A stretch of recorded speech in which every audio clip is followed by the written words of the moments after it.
Hey guys, in today's video we have a 30760, which is a Atwood HydroFlame motor.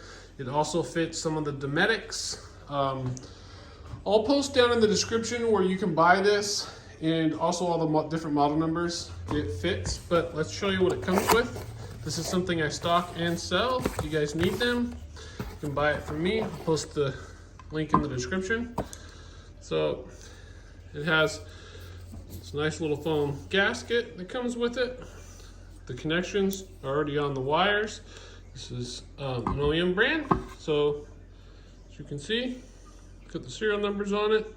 12 volts DC, 4.8, replace only with factory authorized part. Date code is 8/12/14.